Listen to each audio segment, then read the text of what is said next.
اعوذ باللہ من الشیطان الرجیم بسم اللہ الرحمن الرحیم ویل للمطففین الذین اذا اکتالوا علی الناس یستوفون واذا کالوہم او وزنوہم یخسرون الا یظن اولئک انہم مبعوثون لیوم عظیم یوم یقوم الناس لرب العالمین کلا ان کتاب الفجار لفی سجین وما ادراک ما سجین کتاب مرقوم ویل یومئذ للمکذبین الذین یکذبون بیوم الدین وما یکذب به الا کل معتد اثیم اذا تتلی علیہ آیاتنا قال اساطیر الاولین کلا بل ران على قلوبهم ما كانوا يكسبون كلا إنهم عن ربهم يومئذ لمحجوبون ثم إنهم لصال الجحيم ثم يقال هذا الذي كنتم به تكذبون كلا إن كتاب الأبرار لفي عليين وما أدراك ما عليون كتاب مرقوم يشهده المقربون إن الأبرار لفي نعيم على الأرائك ينظرون تعرف في وجوههم نظرة النعيم يسقون من رحيق مختوم ختامه مسك وفي ذلك فليتنافس المتنافسون ومزاجه من تسنيم عينا يشرب بها المقربون إن الذين أجرموا كانوا من الذين آمنوا يضحكون وإذا مروا بهم يتغامزون وإذا قلبوا إلى أهلهم انقلبوا فكهين وإذا رأوهم قالوا إن هؤلاء لضالون وما أرسلوا عليهم حافظين فاليوم الذين آمنوا من الكفار يضحكون على الأرائك ينظرون هل ثوب الكفار ما كانوا يفعلون.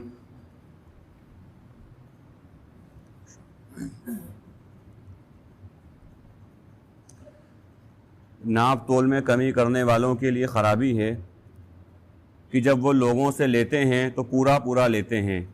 اور جب وہ ناپ کر یا تول کر دیتے ہیں تو اس میں کم کر لیتے ہیں. کیا وہ یہ گمان کرتے ہیں کہ انہیں ایک بڑے دن اٹھایا نہیں جائے گا جس دن لوگ رب العالمین کے سامنے کھڑے ہوں گے؟ خبردار کہ بے شک گنہگار لوگوں کا دفتر، ان کا نام اعمال سجین میں ہوگا. اور آپ کیا جانتے ہیں کہ سجین کیا ہے؟ وہ ایک لکھا ہوا دفتر ہے. اس دن جھٹلانے والوں کے لیے خرابی ہے. وہ لوگ جو آخرت کے دن کو جھٹلایا کرتے تھے اور اسے صرف وہی جھٹلاتے ہیں جو حد سے تجاوز کرنے والے اور گنہگار ہیں. جب ان کے سامنے ہماری آیات تلاوت کی جاتی ہیں تو وہ کہتے ہیں کہ یہ پہلے لوگوں کے افسانے ہیں. ہرگز نہیں، بلکہ حقیقت یہ ہے کہ ان کے کرتوتوں کی وجہ سے ان کے دلوں پر زنگ لگ چکا ہے. کلا انہم عن ربہم یومئذ لمحجوبون، ضرور بالضرور ان لوگوں کو اس دن ان کے رب سے ملنے سے روک دیا جائے گا، پھر انہیں جہنم رسید کر دیا جائے گا، پھر کہا جائے گا یہی وہ چیز جس کو تم جھٹلایا کرتے تھے. یہ سورہ تطفیف ہے اور مکہ مکرمہ میں نازل ہوئی، یعنی اللہ کے نبی صلی اللہ علیہ وسلم کے ہجرت فرمانے سے پہلے یہ سورہ نازل ہوئی. اس سورت کے اندر اللہ رب العالمین نے جو شروعات اس سورہ کی جو ہے جس آیات سے یا جن آیات سے ہے وہ بڑی اہم اور بڑی یہ سمجھ لیں کہ معاشرے کی اصلاح کے لیے بڑی مفید ہیں. عام طور پہ ہم یہ بات کہتے ہیں، سنتے ہیں، سمجھتے ہیں کہ ناپ اور تول کا جو مسئلہ ہے وہ انسان کو پورا پورا کرنا چاہیے. یعنی خوبیوں کی باتوں میں سے یہ ہے، اچھی باتوں میں سے یہ ہے کہ انسان جب کسی کو دے ناپ کر یا تول کر تو پورا پورا دے. اور ایمانداری کا تقاضا یہ ہے کہ جب انسان کسی کو دے رہا ہے تو اس دینے کے اندر تمام حقوق کی رعایت کرے. اور یہ وہ چیز ہے کہ اللہ رب العالمین نے بڑی اہتمام کے ساتھ بیان فرمائی. قرآن کریم کے اندر جا بجا کئی مواقع کے اوپر اللہ رب العالمین نے حکم دیا کہ اوفوا الکیل والمیزان، یعنی ناپ اور تول کو پورا پورا دو، جب ناپ کر دو تو پورا دو، اسی طرح تول کر دو پورا دو، وزن کر کے دو، کسی بھی طرح کا لین دین کا جب معاملہ ہو تو یہ پورا پورا ہونا چاہیے۔ یہ اللہ رب العالمین کی طرف سے ایک ایمان والے کی ذمہ داری ہے، اور اللہ رب العالمین نے پابند کیا اس بات کے اوپر کہ جب انسان لین دین کا معاملہ کرے تو پورا پورا کرے، اس میں کہیں ڈنڈی نہیں مارے، کہیں کمی نہیں کرے، اور کہیں سامنے والے پر اس اعتبار سے ظلم نہ کرے کہ اس نے پیسہ تو اس سے پورا لیا ہے لیکن مال اس کو کم دے رہا ہے، یا مال اس کو گھٹیا دے رہا ہے، یا مال اس کو ہلکا دے رہا ہے۔ یعنی جو نوعیت کی بتا دی گئی، جس اعتبار سے انسان نے لین دین کرا ہے، جب اس کو پتا ہے کہ اگر میں اتنا پیسہ دوں گا تو مجھے اتنی چیز ملے گی اور اس شکل کے اندر ملے گی، تو اتنی چیز کو دینا اور اسی شکل کے اندر دینا یہ انسان کے ذمہ فرض اور واجب ہے۔ اسی لیے ایک موقع پر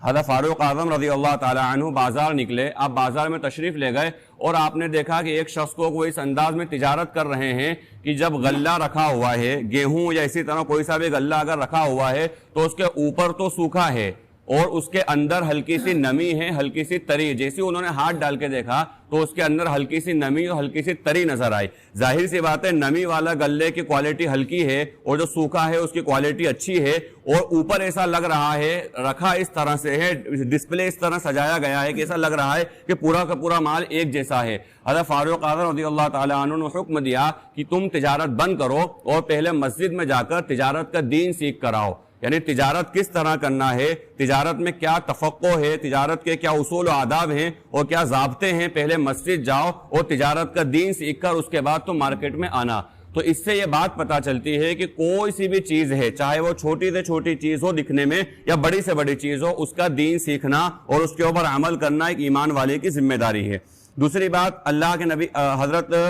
شعیب علیہ السلام جو مشہور و معروف پیغمبر ہیں، ان کی قوم کے اوپر جو اللہ رب العالمین کی طرف سے عذاب آیا، ان عذاب کی سبب جو تھے یا ان کے جو اسباب تھے، ان میں ایک بڑا سبب اور بنیادی سبب یہ بھی تھا کہ وہ قوم ناپ تول کے اندر کمی کیا کرتی تھی۔ اللہ ہم سب کی حفاظت فرمائے کہ پچھلی امتوں کے اندر جو عذاب آئے ہیں، قوموں کے اوپر جو عذاب آئے ہیں، چھوٹی چھوٹی چیزیں جو ہمیں نظر آتی ہیں، ایسا لگتا ہے کہ بڑی چھوٹی سی چیز ہے، حالانکہ ان کی وجہ سے اللہ رب العالمین نے قوموں کو تباہ و برباد کر دیا، اور اللہ رب العالمین نے ان قوموں کو نسیہ منسیہ بنا دیا کہ آنے والے لوگوں کے لیے بھی عبرت، یعنی وہ چیزیں کہ جو آج امت کے اندر بہت زیادہ عام ہیں یا امت محمدیہ میں بہت زیادہ رائج ہیں، بہت تیزی کے ساتھ وہ چیزیں چل رہی ہیں، پھل پھول رہی ہیں، ان میں سے ایک ایک دو دو گناہوں کی وجہ سے اللہ رب العالمین نے پوری قوم کو ہلاک و برباد کر دیا۔ لیکن اللہ کے نبی صلی اللہ علیہ وسلم کی وہ دعا یا امت محمدیہ علیہ السلام کی خاصیت جس کی وجہ سے اللہ کے نبی صلی اللہ علیہ وسلم کی دعا جو مقبول ہوئی، جو قبول ہو گئی کہ اس امت کو اللہ رب العالمین ایک دم ہلاک نہیں کرے گا، یعنی پورے کے پوری قوم کو ایک ساتھ ہلاک کر دیا جائے جس طرح پہلی قوموں کو ہلاک کیا گیا۔ یہ اللہ کے نبی صلی اللہ علیہ وسلم کی خاص دعا کا اثر ہے کہ ہلاک نہیں ہوگی۔ حالانکہ اس کے تحت یہ بات کئی بار آ چکی ہے کہ اس حدیث کے تحت شراح حدیث نے بات لکھی ہے، یعنی حدیث کی تشریح کرنے والے علماء نے بات لکھی ہے کہ امت کا اطلاق جو ہوتا ہے پوری دنیا کے اندر بسنے والے تمام مسلمانوں پر ہوتا ہے، چاہے وہ مسلمان دنیا کے کسی بھی علاقے میں رہنے والا ہو، کسی بھی خطے میں رہنے والا ہو، کسی بھی قصبے میں، کسی بھی ملک کے اندر رہنے والا ہو۔ یعنی اللہ رب العالمین کا جو وعدہ ہے وہ وعدہ یہ ہے کہ یہ امت پوری کے پورے ایک ساتھ ہلاک نہیں ہوگی، یعنی روئے زمین کے اوپر کوئی مسلمان نہیں بچے ایک ساتھ، ایسا نہیں ہوگا۔ لیکن اللہ رب العالمین کا یہ وعدہ کسی خاص ملک کے لیے، کسی خاص خطے کے لیے، کسی خاص علاقے کے لیے، کسی خاص قصبے یا صوبے شہر کے لیے نہیں ہے۔ یعنی اللہ ہم سب کی حفاظت فرمائے، اللہ کا یہ وعدہ یا اللہ رب العالمین کے وعدے کو زمرے میں ہمارا علاقہ اندور یا ہمارا صوبہ MP یا ہمارا ملک ہندوستان نہیں آتا ہے۔ یعنی کوئی یہ نہ سوچے کہ اللہ کے نبی صلی اللہ علیہ وسلم تو جو وعدہ کیا گیا لہذا پورے ہندوستان کے مسلمان ایک ساتھ ہلاک نہیں ہوں گے اس لیے کہ اللہ کے نبی سے وعدہ ہے، یہ ایسا نہیں ہے۔ وعدہ پوری امت کے لیے ہے، پوری امت، مسلمان چاہے جہاں بستا ہو، ہمیں اس کا علم ہو یا نہ ہو، وہ سارے کے سارے مسلمان اس کے اندر شامل ہیں۔ لہذا ہمیں یہ دیکھنا ہے کون کون سی وہ چیزیں جن کی وجہ سے اللہ رب العالمین نے پچھلی قوموں کو ہلاک کر دیا، ان کو برباد اور نیست و نابود کر دیا، وہ چیزیں ہمارے یہاں پر بڑی تیزی کے ساتھ پھل رہی ہیں، پھول رہی ہیں، لہذا اس میں غور کی ضرورت ہے اور اس کے اندر انسان کو اصلاح کی ضرورت ہے۔ ایک تو موٹا سا معنی بالکل واضح ہے، یہ ہے کہ انسان ناپ اور تول کے اندر کمی نہیں کرے، لیکن اس سے دوسرے نقطے کی بات بعض مفسرین نے لکھی ہے اپنی تفسیروں کے اندر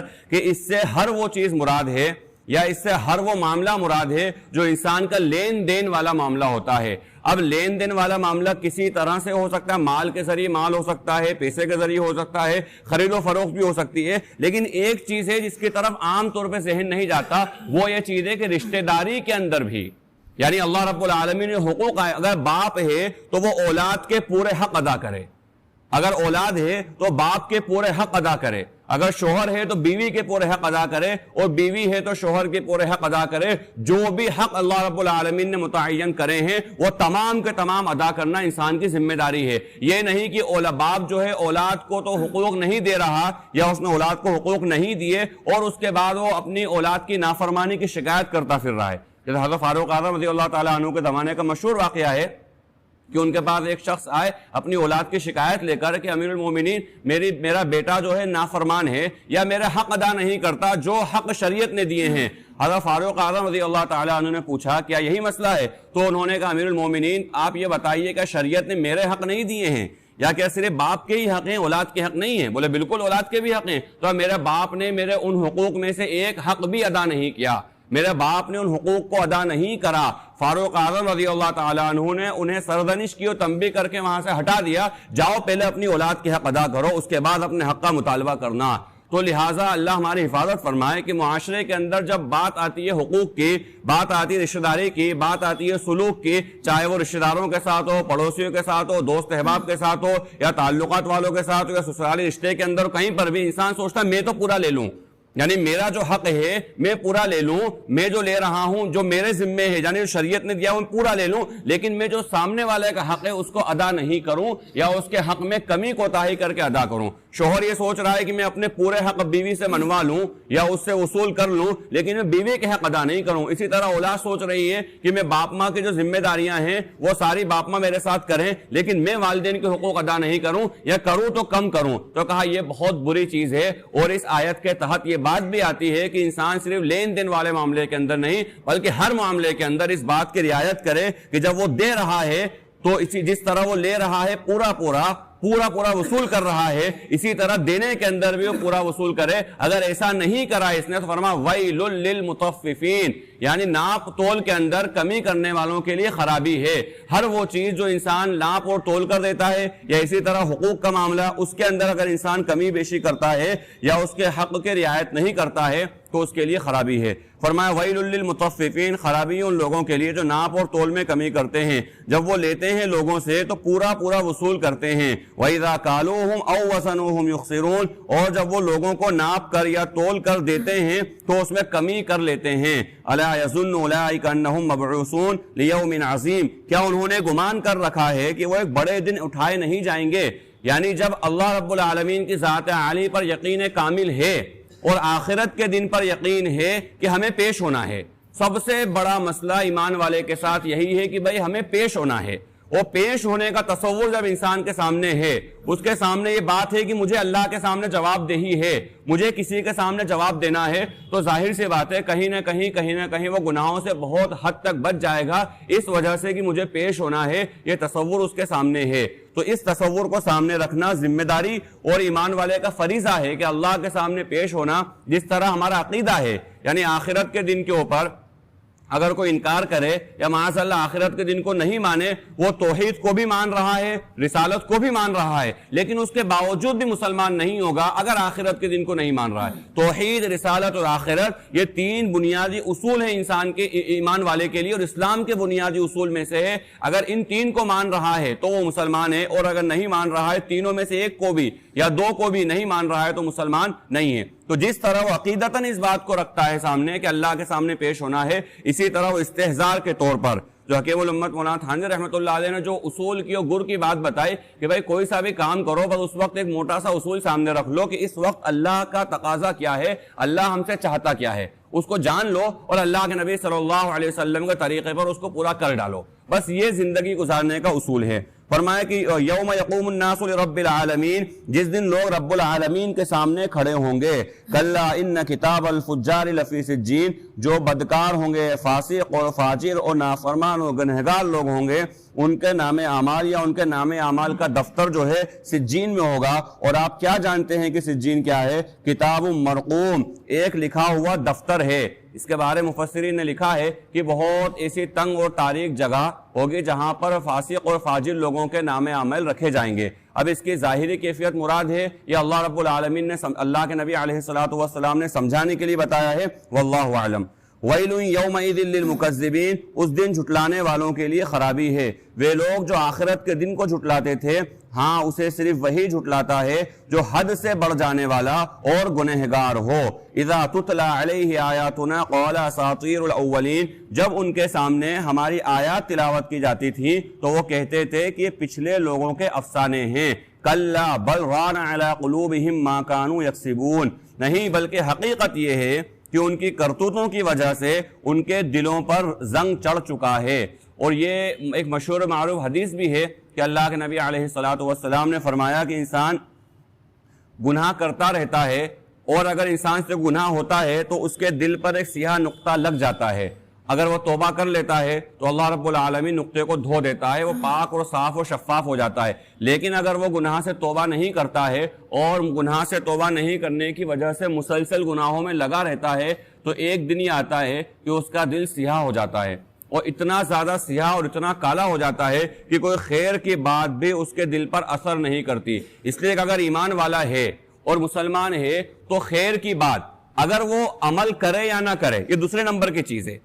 عمل کرے یا نہ کرے، لیکن اس بات کا اثر ہونا یا اس بات کی تاثیر قبول کرنا یہ ایک ایمان والے کی فطرت ہے۔ یعنی اگر کوئی بات اس کو اچھی بتائی جا رہی، مثال کے طور پہ کسی سے کہا جائے بھائی آپ نماز پڑھا کرو، اگر نماز نہیں بھی پڑھ رہا ہے تو وہ حجت نہیں کرے گا، وہ بحث نہیں کرے گا کہ بھائی میں نہیں نماز پڑھوں گا یا اس طرح کی باتیں، وہ بلکہ وہ مانے گا ہاں بھائی میری غلطی، وہ دعا کا بھی کہے گا کہ بھائی دعا کریے کہ اللہ مجھے پابند، کیوں اس کے دل کے اندر ایمانی کیفیت ہے اور ایمان کا نور ہے۔ اسی لیے جو ایک بات کہی جاتی ہے بڑی یہ سمجھ لیں غیر ذمہ داری والی بات کہی جاتی ہے، عام طور پہ ہم بول چال کے اندر بول دیتے ہیں اور بڑی ہر زبان زد خاص و عام ہو چکی ہے بات کہ بھائی ایسے ایمان والوں سے تو غیر مسلم اچھے یا ایسے مسلمان سے تو غیر مسلم اچھے۔ یہ جملہ بولنے میں احتیاط کرنا چاہیے، اس لیے احتیاط کرنا چاہیے کہ یہ ایمان والے کا جو نور ہے ایمان کا وہ تمام طرح کے کفر پر اور غلاظت اور گندگی پر غالب ہے۔ اسی لیے ایمان والے کو جاہل کہنے تک سے گریز کیا گیا۔ حضرت الیاس کاندولی رحمۃ اللہ علیہ کا ملفوظ ہے کہ کسی ایمان والے کو جاہل کہنے پر میرے رونگٹے کھڑے ہو جاتے ہیں، اس لیے کہ جاہل لفظ جو قرآن نے استعمال کیا ہے وہ ایمان کی ضد میں استعمال کیا ہے، ایمان کے بالمقابل جہل استعمال کیا ہے۔ اگر کوئی سے پڑھا لکھا اس کو امی کہہ دیا جائے، اس کو عامی کہہ دیا جائے، اس کو عوام میں سے کہہ دیا جائے، اس کو ان پڑھ کہہ دیا جائے، لغوی اعتبار سے اگر دیکھا جائے تو چاہے جاہل صحیح ہو، لیکن اس اعتبار سے کہ ایمان والا ہے، ایمان والے کے اندر ایمان اور جہل دونوں چیز جمع نہیں ہو سکتی، کیونکہ جہل قرآن کریم میں جہاں استعمال ہوا اکثر مواقع کے اوپر وہ ایمان کی ضد میں استعمال ہوا ہے۔ لہٰذا اگر کسی شخص کے ساتھ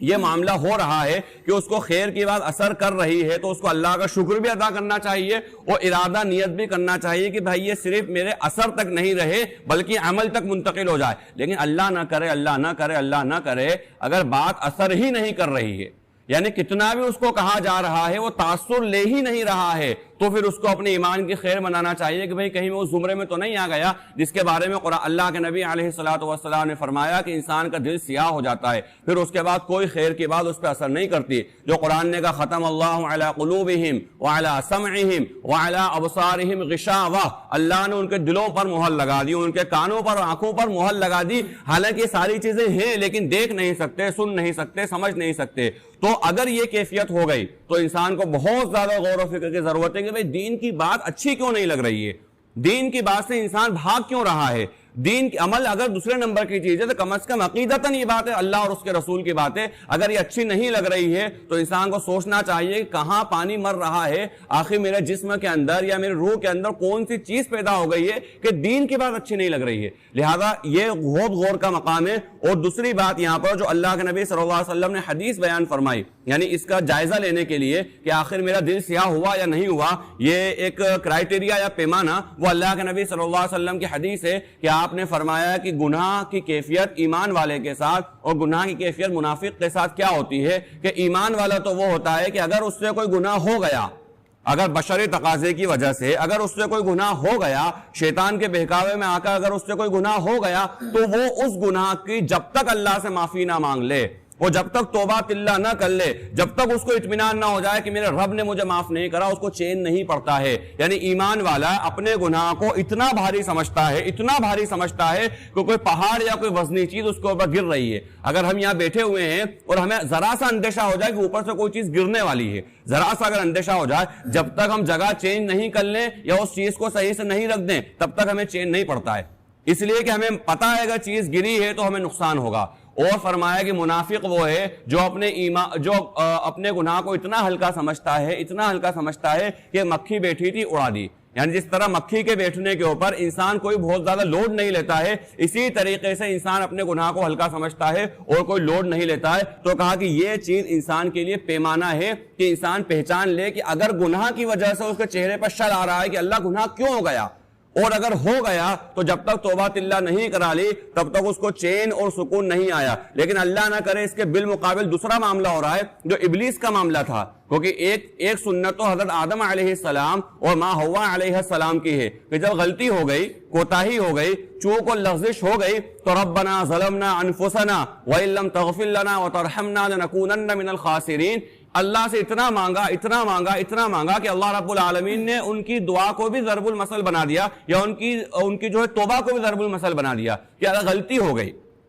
چوک اور لغزش ہو گئی، پروردگار ہمیں معاف فرما دے، اگر اللہ تو نے معاف نہیں کیا تو ہم تو نقصان اٹھانے والے ہو جائیں گے۔ لیکن اس کے بالمقابل دوسرے فریق سے گناہ ہوا اور بڑا عظیم گناہ ہوا کہ اللہ رب العالمین کی ڈائریکٹ نافرمانی کر دی۔ اللہ نے کہا کہ ان کو سجدہ کرو، کہا میں سجدہ نہیں کروں گا۔ پہلی چیز تو سجدے کا انکار کرا اور اس کے بعد اس پہ قیاس کرا کہ میں سجدہ کیوں کروں، اللہ تو نے انہیں تو مٹی سے بنایا ہے، مجھے آگ سے بنایا ہے، صفت یہ ہے کہ آگ اونچائی کی طرف جاتی ہے، مٹی نیچائی کی طرف جاتی ہے، لہذا میں سجدہ وجدہ نہیں کرتا۔ تو ایک تو پہلے انکار کرا، اللہ کی بات نہیں مانی، اس کے بعد اپنے گناہ کو جسٹیفائی کرنے کی کوشش کری، اپنے گناہ کو دلیل کے ذریعے اس کو مزین کر دیا، کرنے کی کوشش کری کہ میں نے غلط نہیں کرا۔ تو یہ طریقہ بھی قیامت تک کے لیے اللہ نے بتا دیا کہ یہ شخص جو ہے مردود ہے، اللہ کے دربار سے نکالا ہوا، پھٹکارا ہوا ہے، یہ ذلیل و خوار قیامت تک کے لیے، اور مہلت بھی اللہ نے قیامت تک کے لیے دے دی، اور اس کے بعد کہا کہ ہمیشہ کے ناکام اور جہنم کے اندر ہے۔ تو لہٰذا اگر کوئی کام ہو جائے، غلط ہو جائے، گناہ ہو جائے،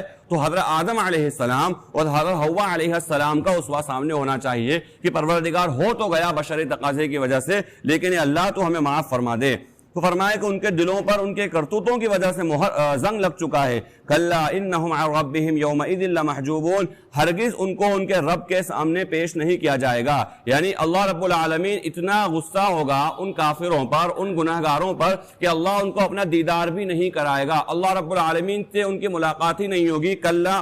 ثم انہم لصال الجحیم، پھر ان کو جہنم میں پھینک دیا جائے گا، اللہ رب العالمین ان کی طرف نظر التفات بھی نہیں فرمائے گا۔ ثم يقال هذا الذي كنتم به تكذبون، پھر کہا جائے گا یہ ہے وہ چیز جس کو تم جھٹلایا کرتے تھے۔ اس کے بعد نیکوکار لوگوں کا بیان ہے، کلا ان کتاب الابرار لفی علیین، اور نیک لوگ جو ہوں گے، متقی پرہیزگار لوگ ہوں گے، اللہ سے ڈرنے والے،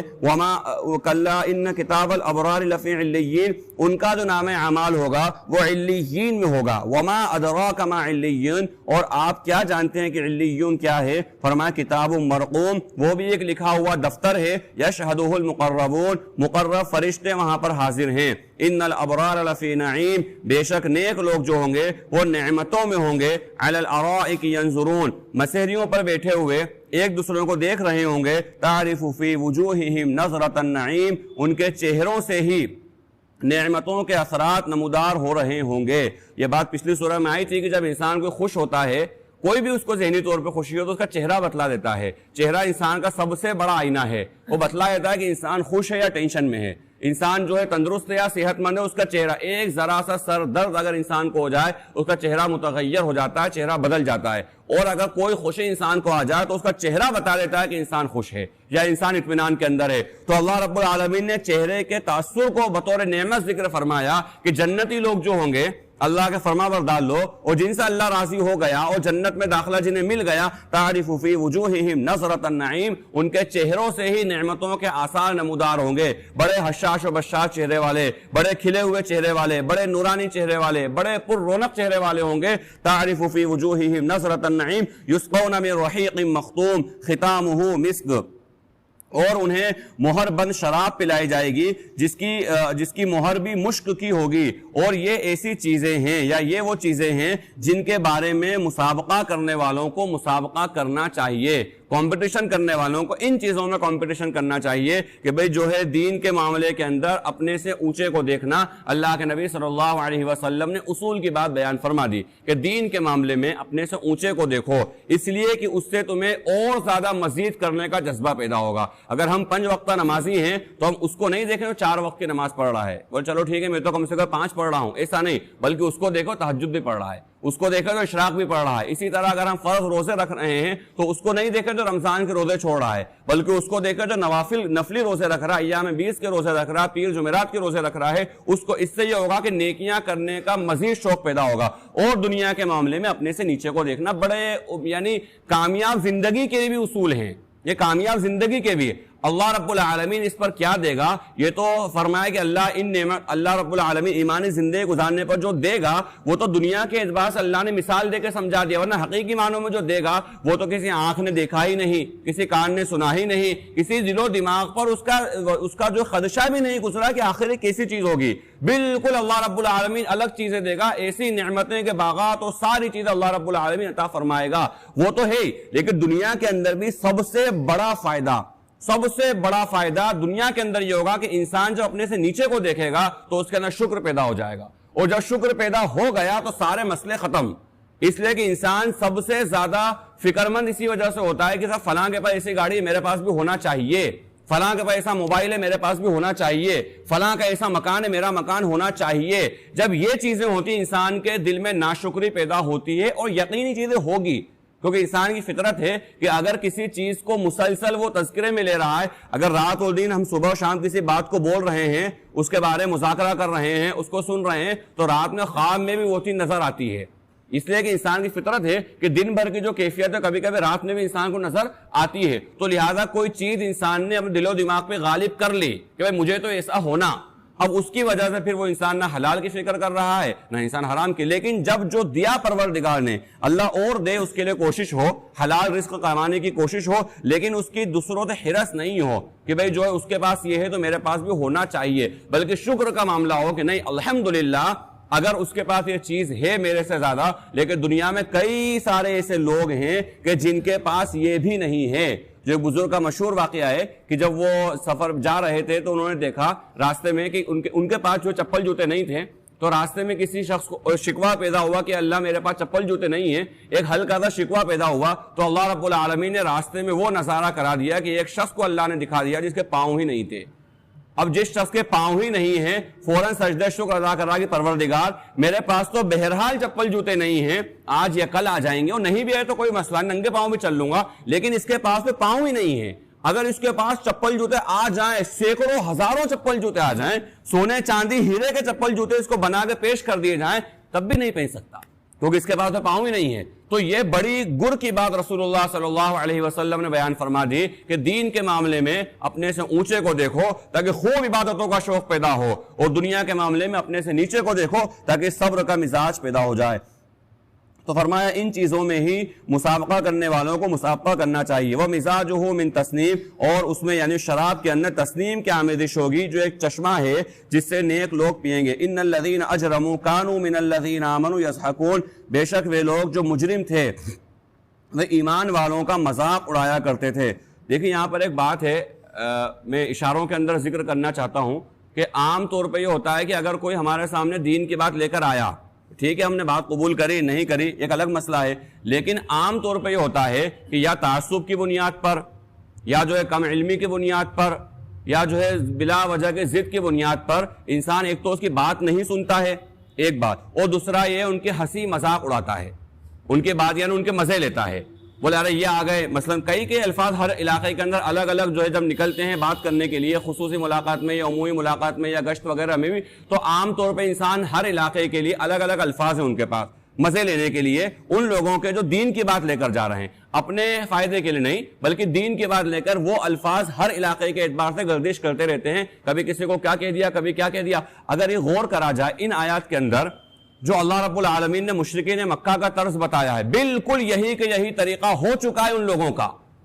کہ جنہوں یا اپنی مسلکی بنیاد کے اوپر یا جماعتی اختلاف کی بنیاد پر یا تنگ نظری کی بنیاد پر جو کام وہ کر رہے ہیں، جو 3 کام مشرکین مکہ کے ذکر کیے گئے تھے مسلمانوں کے تعلق سے کہ یہ مسلمانوں کے 3 کام کرتے تھے، وہی 3 کام مسلمان کے لیے کر رہا ہے، اور اس بنیاد کے اوپر کہ بھئی ہمارا ان سے مسئلہ نہیں بنتا، یہ ہمیں ان کی بات سمجھ میں نہیں آتی، یہ ہمارے ہم خیال نہیں، ہمارے ہم نظریہ نہیں ہے، اس بنیاد کے اوپر کئی ساری جگہوں کے اندر یہ موقع بات آتی رہتی ہے کہ کوئی دین کے بعد لے کر گیا تو ان کو ذلیل کر دیا، دین کے بعد لے کر گیا گالی بک کر بھگا دیا، دین کے بعد لے کر گیا ان کے مزے لے لیے، دین کے بعد لے کر گیا نئے ناموں سے ان کو پکارا۔ یہ انتہائی برا عمل ہے، انتہائی جاہلانہ چیز ہے، اور یہ مشرکین مکہ کا طریقہ ہے۔ ایمان والوں کا طریقہ یہ نہیں ہو سکتا۔ ایمان والا یہ کہ جیسے اوپر بات ہے بھی دین کی بات کو لے کر دین کی بات سن لیں، کیونکہ ایمان والا وہ ہے کہ جس کو دین کی بات اثر کرتی ہے، دین کی بات اس کے اندر اترتی ہے، یہ ایمان والے کی صفت ہے۔ اب یہ 3 آیات سامنے رکھیں اور ہمارے زمانے کے ماحول کو دیکھیں کہ آخر ہمارے زمانے میں یہ ہو رہا ہے یا نہیں ہو رہا ہے، اور اللہ نہ کرے اللہ نہ کرے اللہ نہ کرے اگر ہم اس کے اندر شکار ہیں یا اگر ہم اس کے اندر ملوث ہیں، ہم اصلاح کریں، یا وہ لوگ جو ہمارے ماتحت ہیں یا وہ لوگ جو ہمارے زیر سایہ ہیں جن کے اوپر ہماری بات چلتی ہے، جن پہ ہماری بات مانی، جو ہماری بات مانتے ہیں، یا بالجبر بھی ہم جن سے بات منوا سکتے ہیں، انہیں بھی پابند کریں بھائی یہ کام نہیں کرنا، بھائی کوئی بات لے کر آ رہا بات کو سن لیں، قبول کریں نہ کریں بات کی بات ہے، لیکن یہ طریقہ کسی حال میں نہیں ہونا چاہیے۔ وہ پہلا کام یہ کرتے تھے ان الذین اجرموا کانوا من الذین آمنوا یضحکون، وہ جو مجرم تھے وہ ایمان والوں کا مذاق اڑایا کرتے تھے۔ پہلا کام مذاق اڑاتے تھے، جب ان کے بعد دین کی بات لے کر کوئی جاتا تھا تو ان کا مذاق اڑاتے تھے۔ وَإِذَا مَرُّوا بِهِمْ يَتَغَامَزُونَ، اور جب وہ ان کے پاس سے گزرتے تھے تو چٹکیاں بجاتے تھے، یعنی نئے ناموں کے ساتھ ان کے مزے لیتے تھے اور ان پر چٹکیاں بجاتے تھے۔ وَإِذَا انقلبوا إِلَىٰ أَهْلِهِمُ انقلبوا فَكِهِينَ، اور جب وہ لوٹتے تھے واپس، یعنی کام کر کے واپس لوٹتے تھے تو لوٹتے ہوئے وہ ان کے اوپر ہنستے تھے، ان کے مزے لیتے تھے، ان کا مذاق بناتے تھے۔ یہ ان لوگوں کا طریقہ تھا جو مشرکین مکہ تھے۔ بلکہ 4 چیزیں ہیں، وَإِذَا رَأَوْهُمْ، اور یہ سب سے خطرناک ہے، یعنی چوتھی چیز تو انتہائی خطرناک ہے کہ وہ لوگ جو بات لے کر جا رہے دین کو کافر کہہ دیتے ہیں، گمراہ کہہ دیتے ہیں، بد عقیدہ کہہ دیتے ہیں، اللہ اور اس کے رسول کا نعوذ باللہ دشمن کہہ دیتے ہیں۔ بھائی جو دین کی بات اللہ اور اس کے رسول کی بات لے کر آ رہا ہے، جو دین کی بات لے کر آ رہا ہے، اس کو کہہ رہے ہیں کہ یار یہ رسول اللہ کو ماننے والے نہیں ہیں، نعوذ باللہ۔ جو رسول اللہ صلی اللہ علیہ وسلم کی سنت کو زندہ کرنے کی بات کر رہا ہے اور اس کو کہہ رہے ہیں کہ رسول اللہ کے ماننے والے نہیں ہیں۔ اب یہاں پر ایک بات میں بڑی وضاحت کے ساتھ کہنا چاہتا ہوں کہ عام طور پہ یہ جو شکار ہوتے ہیں اس طرح کی بات کہنے والے یا اس طرح کی بات کرنے والے، یہ علماء سو کے بدترین علماء جو برے اور گمراہ کن علماء ہیں، ان کے بیانات سے متاثر ہوتے ہیں۔ اب یہاں پر یہ بات ہے کہ بیانات سے اس عالم کے جس نے غلط راستہ بتا دیا، یا وہ عالم نے جس نے غلط، اگر وہ عالم کہے گا 5 لاکھ روپے کا یہ پلاٹ ہے جو مارکیٹ میں ویلیو 5 لاکھ روپے، آپ کو 10 لاکھ روپے میں لے لو، نہیں لیں گے۔ یعنی یہ کہہ دینا کہ بھائی ہمیں تو فلاں نے گمراہ کر دیا، دنیا کے اندر بھی اس کے کہنے سے گمراہ نہیں ہوتے ہیں۔ دنیا کے اندر بھی اگر وہ عالم کہہ رہا بھائی اس کی مارکیٹ ویلیو 5 لاکھ روپے ہے، لیکن آپ کو 10 لاکھ روپے میں بولے مولوی صاحب آپ کو پتا نہیں مارکیٹ ویلیو 5 لاکھ روپے ہے، میں تو 4 یا 4.5 لاکھ روپے میں لوں گا۔ دنیا کے معاملے میں انسان اتنا شانا ہے اور دنیا کے معاملے میں انسان اتنا تیز ہے اور اتنا چالاک ہے دنیا کے معاملے میں، لیکن دین نعوذ باللہ ثم نعوذ باللہ ایسی لاوارث چیز ہو گئی کہ جس کے بارے میں انسان کو ذرا سا شعور نہیں ہے کہ جو بات اللہ کی کر رہا ہے، جو بات رسول اللہ کی کر رہا ہے، اور اس کو کہہ رہے ہیں کہ اللہ اور اس کے رسول کو نہیں مانتے نعوذ باللہ، جو عقیدے کی اصلاح کی بات کر رہا ہے اس کو کہہ رہے ہیں کہ بد عقیدہ ہے، جو اللہ اور اس کے رسول کی سنتوں کو زندہ کرنے کی بات کر رہا ہے اس کو کہہ رہے ہیں رسول اللہ کے گستاخ ہیں۔ تو یہ انتہائی برا عمل ہے، اور یہ قرآن کریم کے اندر اللہ رب العالمین نے منظر کشی کری بڑی خطرناک کہ وہ لوگ جن کو اللہ جہنم میں داخل کرے گا وہ یہ کہیں گے ربنا انا اطعنا سادتنا وکبراءنا فاضلونا السبیل، اے میرے پروردگار ہمیں ہمارے بڑوں نے، ہمارے سرداروں نے، ہمارے ذمہ داروں نے ہمیں گمراہ کر دیا، فاضلونا السبیل، انہوں نے ہمیں راستے سے بھٹکا دیا، تو کہ ربنا آتہم ضعفین من العذاب ولعنہم لعنا کبیرا، اے اللہ انہیں تو دوہرا عذاب دینا، انہیں دردناک عذاب دینا، اس لیے کہ انہوں نے ہمیں راستے سے بھٹکا دیا۔ تو راستے سے بھٹکنے والا انسان کون؟ قرآن میں تو اللہ نے صاف کہہ دیا وَهَدَيْنَاهُ النَّجْدَيْنِ، ہم نے دونوں راستوں کی طرف رہنمائی فرما دی، اچھا راستہ اور برا راستہ، خیر کا راستہ، شر کا راستہ، حق کا راستہ، باطل کا راستہ، حزب اللہ حزب الشیطان کے دونوں راستے اللہ رب العالمین نے سجا دیے۔ اب جو انسان بھٹکتا ہے، بھٹکانے والے تو آتے ہیں، شیطان قیامت تک کی عمر لے کر آیا ہے اور ایسے وعدے کر کے آئے کہ اللہ میں اتنا بہکاؤں گا ان کو، اتنا بہکاؤں گا کہ جانوروں کے کان تک کاٹ ڈالیں گے۔ علماء نے لکھا ہے کہ جانوروں کے کان کاٹ ڈالنا یہ شرک کی خاص اصطلاح ہے، یعنی وہ لوگ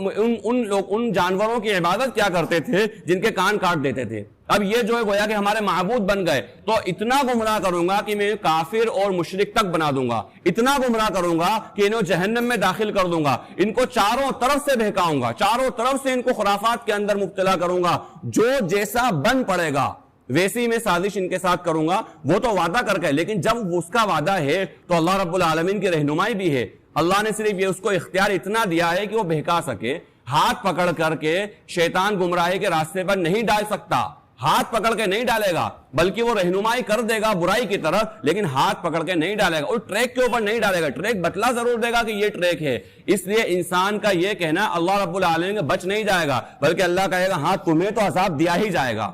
اس لیے کہ تم گمراہ ہوئے کیوں، تمہارے سامنے ساری بات کلیئر تھی، تم گمراہ ہوئے کیوں، تمہیں عذاب دیا جائے گا اور تمہارے بڑوں کو بھی ساتھ میں عذاب دیا جائے گا۔ اور ایک آیت کے اندر تو ان لوگوں نے دعا کری اللہ سے، اللہ ہمیں ہمارے وہ زردار اور ذمہ دار اور ہمارے بڑے اور ہمارے علماء سو بدترین علماء دکھا دے جنہوں نے ہمیں گمراہ کرا، تاکہ ان کو پاؤں کے ذریعے مسل دیں ہم۔ اتنا انسان سخت غصے میں ہوگا، تو یہ کیفیت اللہ نے بتا دی ہے، یہ ہو اس سے پہلے انسان سوچ لے کہ بھئی جو بات کر رہے ہیں دین کی بات، اللہ کی بات، رسول کی بات، ماننا نہ ماننا دوسرے نمبر کی چیز ہے، اختلاف ہونا اپنی جگہ ہے، لیکن کم از کم اس کا اتنے زیادہ اس انداز کے ساتھ کہ مشرکین مکہ والی صفت اس کے اندر آ جائے اور مشرکین مکہ کے قدم قدم ملا کر چلنے لگ جائے، ایسا انسان بالکل بھی نہیں کرے۔ تو کہا کہ اور ان کو کہتے ہیں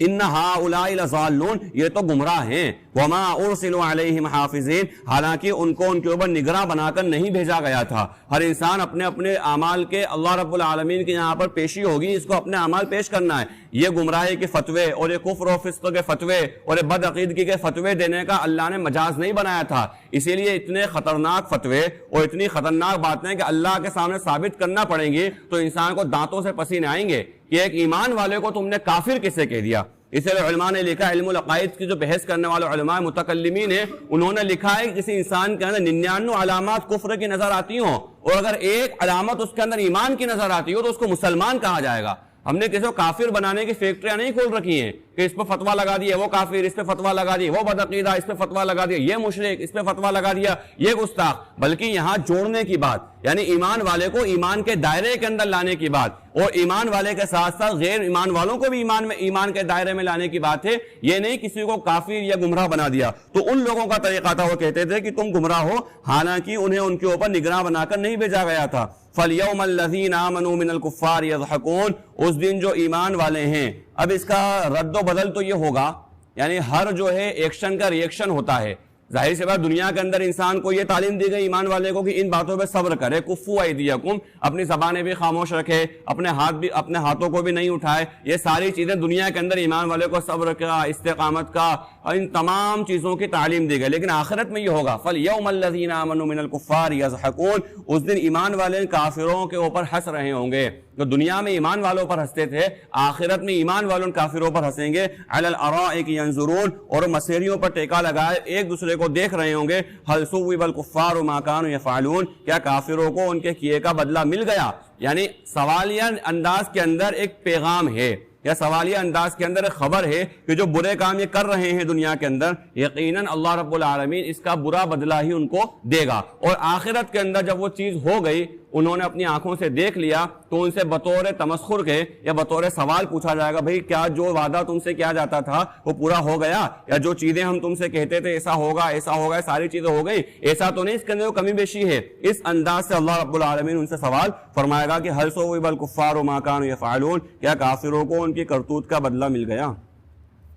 بسم اللہ الرحمن الرحیم. اللہم صلی علی محمد وعلی آل محمد کما صلیت علی ابراہیم وعلی آل ابراہیم انک حمید مجید. اللہم بارک علی محمد وعلی آل محمد کما بارکت علی ابراہیم وعلی آل ابراہیم انک حمید مجید. اللہم انت السلام ومنک السلام تبارکت یا ذا الجلال والاکرام. اللہم اغفر وارحم وانت خیر الراحمین. اللہم اغفر لی وارحمنی واہدنی وعافنی وارزقنی. اللہم ارنا الحق حقا وارزقنا اتباعه وارنا الباطل باطلا وارزقنا اجتنابه. اللہم اعنا على ذکرک وشکرک وحسن عبادتک. رب اجعلنی مقیم الصلاة ومن ذریتی ربنا وتقبل دعاء. ربنا اغفر لي ولوالدي وللمؤمنين يوم يقوم الحساب. ربنا آتنا في الدنيا حسنة وفي الآخرة حسنة وقنا عذاب النار. جزا الله عنا محمدا ما هو أهله صلى الله عليه وسلم.